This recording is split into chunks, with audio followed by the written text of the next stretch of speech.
Those are just amazing. You wouldn't know that was homegrown and organic. It's just, it looks, I don't know, like the stuff they sell at the store. Wow. Welcome back to the Abundant Harvest Homestead. I'm Papa Pepper. I just had a great harvest of tomatoes here. But earlier today I was watching a video from a guy who I've watched for years on YouTube, and based on what he said in this video, which also links back to a previous video of him, I consider him to be one of the wisest channels on YouTube. I'm going to touch base on, some of the things that he says in this video. I'm going to show you some short clips and then add some commentary. And at the end, I'm going to point to a couple cool things too that you guys may not know about, may be worth thinking about, and I hope you check it out because it's going to be worth your while. I believe that's why I'm even putting it out there in the first place. So the channel is Single Dad Homesteading. He's up in Tennessee, and he's a single dad to his daughter. He does a lot of stuff that makes a lot of sense, and he speaks a lot of wisdom too. It just struck me in this video, some of the things he said, and it resonated so hard with me. And of course, I want to live an intelligent, purposeful, an on-purpose life. I want to live it with intention. And to hear someone to speak so many things that sounds like they could have came out of my own mouth, of course, I want to be wise. It's not uncommon for somebody to hear someone who sounds, similar to their dreams, their goals, their aspirations, the wisdom that they try to share, and be like, wow, that guy's dead on. Because that's how we all should be as an individual. But I'm going to share this with you guys, and again, I'm going to mention a couple things at the end which should be worth your time as well, but we'll give you a couple sneak peeks, and then I'll also link back to his original video. So here's the first clip of this. I want you to hear what he says. One of the funny things that has happened, we had a gentleman, we'll call him Walt Disney, because it was quite entertaining and childish, actually, but I had posted the video here a while back on the things you don't want to hear but you got to kind of deal, trying to motivate everybody to get off their butts and start homesteading where they're at. I want to clarify something on that, and not really take it too much further, but what I'm saying in that video is you have to start right now. You can't start tomorrow. You can't start when you retire. You can't start anywhere. You have to take, and if it's growing in a pot, if it's, if you've got a garage and you can put a quail hutch in there or a rabbit hutch in there like we're talking about now, if you've got a ½ acre in the city or a ¼ acre in the city, plant a little garden if you can. Yes, to start where you're at. That is huge for us. Before we moved down here to the acreage that we now have, we lived on a little ¼ acre plot in the city. Our house took up a decent portion of that property, but then with the rest of it, I did put some flower gardens around the bed, some flower beds around the garage and around the house for Mama Pepper, but I also began planting a number of fruit trees. I think we had pears, apples, and plums, plus cherry bushes, a number of wild edibles, even like the daylilies. That's a great wild edible, but it's also a beautiful flower. And then we had a decent garden that we were putting in. I want to say it was maybe 20 by 35 or 40 feet, but we only had a ¼ acre in the city. And we began investing where we were at. We were also contemplating getting chickens there, with a certain permit and a certain open access to city officials and the police to be able to come on your property 24 hours a day, 7 days a week, 365 days a year. You could pay a fee, get the paperwork, give them that opportunity, and then have, I think, 4 chickens. It was either 4 or 6 per household, no roosters, but you could actually have that in the city limits. We were thinking about that, and all the hoops you had to jump through, and we said, why don't we just jump out of some of the hoops, do what we really need to do, and we moved out here to just start doing things as well, which I'll touch on in the next portion of what he says too. But it is to start where you're at. Our fruit tree, we didn't plant that plum too long before we moved, but it was already heavy laden with plums. What a wonderful tree. And I'm not sure what the person who bought our property from us did, but those were there. That's more than we had when we went there. We did have maple trees, which I would tap those maple trees in the spring, and I would even just use that straight stuff out of the tree. We wouldn't even cook it down to sap always. I would just use that as a sweetener for things. I would use that to make lemonades. I would use that to sweeten tea. It was amazing, but part of it is a homesteading mentality and lifestyle involves a certain amount of things. Part of it is to be more self-sufficient. If you guys have paid attention for like the past year and a half, there's a lot of reasons you should take things into your own hands rather than being constantly dependent upon somebody else to provide these things for you. And the more expenses you can cut out of the picture, like this, you know, this would cost me to get at the store, okay? But they're sitting out here. And for probably the next couple months, I may be able to reap harvest like this every day or two. That's crazy, okay? But the more that you can provide for yourself, the more that you can drop that cost of living, the less money you need, the more freedom you have. Even back in Wisconsin, Papa Pepper, okay? I've got a lot of children. I've got 7 right now. That's where the Papa comes from. The pepper comes from the fact that I really like peppers. Remember that like 20 by 35, 40-foot garden I was telling you about? That used to just be 75% chest-high pepper plants. And we started having children. And we kept having children, and more of it became other food besides just hot peppers or super hot peppers. A friend of mine up there said, wow, you must really enjoy gardening. And I said, I like to eat. You know, it's not about the fact that I just enjoy pulling weeds and watering stuff and dealing with pests and stuff like that. That wasn't the point. The point is that we eat. And I would rather be out in my garden with my family and have the end result be food than to leave my family to go do something I may not want to do much to get some money to go to the store to buy some questionable food to bring home to my family. You see how this is better? Let's see what he says next. You got to try to get out of debt. That was one of Walt's big things, is that I was just a hillbilly YouTuber trying to get subscribers and trying to get people to join. Well, I'm not just a hillbilly YouTuber. I'm not the most well-educated individual. I don't make movies. I make little videos for you guys that are from the heart and that the Lord has led me to. I am a retired federal law enforcement officer and United States Marine. So just being a hillbilly, nah. But I am a hillbilly, and I take pride in that. So just take that with a grain of salt and where it's at. But what I'm telling you is it does take money to homestead. What I'm trying to tell you is if you do it frugally and you get out of debt, you no longer have to work for someone else. You can work for yourself. And for anybody that tells you you have to save up, $100,000 before you can do it, I'll call BS on that. I think that if you have the passion to go out here and homestead, you have to start off one bite at a time. That's find you a piece of property or utilize where you're at the time. Sell off your new cars because you don't need them. Sell off the big fancy house because you and your husband have already got the kids out of there. Or you think that you have to have a $500,000 home. Or you live in California where you have not much of a home, but it's a $500,000 home. Get out of those areas that are overtaxing you and keeping you a slave to the system, because that's exactly what it is the only thing you own is this, your personal wealth, and this is your personal wealth, not how much money you have in the bank. You have to do that. Money is important. Don't get me wrong. You need money to do this. But you got to understand, if I don't have a $1,500 to $2,800 a month rent payment, if I don't have a new car payment of $700, $800 a month, I don't have the $200 cable bill, I don't have the $150 best high-speed internet that's available, I don't have, 50 other bills because I had to have the 62-inch screen TV because the Johnsons next door have it. Wow, that was a crazy mouthful to listen to, but a lot of words of wisdom in my opinion. And I'll tell you what, being debt-free, interestingly enough, I wrote a book called Why We Homestead. This is our personal story about why we chose to homestead. Let me double check here. Yes, the 3rd chapter is being debt-free. Being debt-free. Yeah, chapter 3, a good way to be debt-free. That was the 3rd chapter of this book. Why? Because part of the reason that we homestead is to help be debt-free.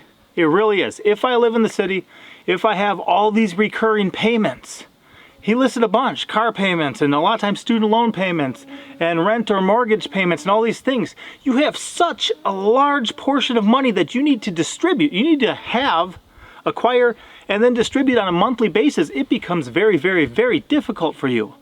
personally, we got into all sorts of stuff. We got into home education of our children. We got into homesteading. We got into home births.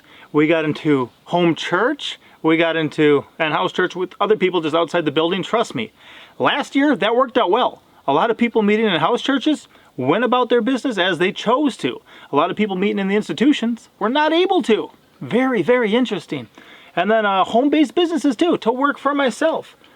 I was just working yesterday and the day before gathering up some different excess from my garden that we're able to sell through our Etsy store. As that guy pointed out too, somebody shows up and just says, oh, well, you know, you're not a real homesteader. You make your money from YouTube and other things. I'll tell you what, he's a monetized channel. He's trying to climb up towards 10,000 subscribers right now, and he's getting very close, and I'm going to mention something later on this video about that and how you guys can help with something. But also, what's wrong with not having all your eggs in one basket? I have no problem writing some books to bring an income. I have no problem selling some seeds to make an income. I have no problem making some YouTube comments or YouTube content and blogging online and things besides working other jobs. That's just wise. So to show up and try to condemn someone for having multiple streams of revenue is very foolish in my mind. And you know, you heard him talk about just eliminating all those recurring costs. Ours right now I do pay for, you know, car insurance. That's a real thing. We're part of a health share ministry where that takes care of our health insurance needs. Dental and vision, we just take care of out of pocket. We do have an electricity bill. We did choose to go on grid, and I do have an internet, you know, bill. Plus we have phone bills. That's the majority of our bills.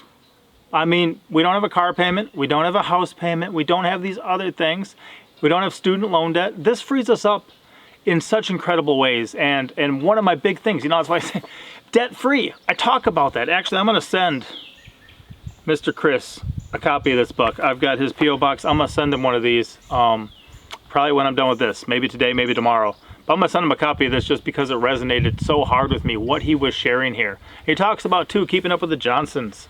You know, get that big screen TV because that's what the Johnsons have. Now, we have a couple of Johnsons we know. I think some are closing on some land not too far from us. Like an hour and a half is not too far around here. And the other one's about the same thing. So they're not right around here. We moved out of the city, get away from the Joneses. We're not trying to have that attitude that we just have to do what everyone else does. We just have to be in some competition with them to try to look impressive. Seriously? If there's, I've said it before and I'm going to say it again, if your car is making you cool, there's a problem with you. I'm just gonna, if you gotta spend that many tens of thousands of dollars, or in some cases hundreds of thousands of dollars on a vehicle just to try to be cool, there's a problem with you. You know why my truck's cool? Because I drive it. You know why Mama Pepper's van's cool? Because she drives it. Just a different mentality, switch it up. You don't need all that stuff. You need a home where you can be part of your family, where you can love and be beloved and cherish the things that are there that are truly riches, and that is your friendships, your family, your loved ones, and Jesus Christ. You may not agree with the Jesus Christ part of it. That's a big contention for a lot of people, but you will definitely believe that you have to have that spiritual time to yourself and not owe it to someone else. So take that in mind, keep that where it is. This is my beliefs. I believe in Jesus Christ, and I think that my relationship has to be intimate.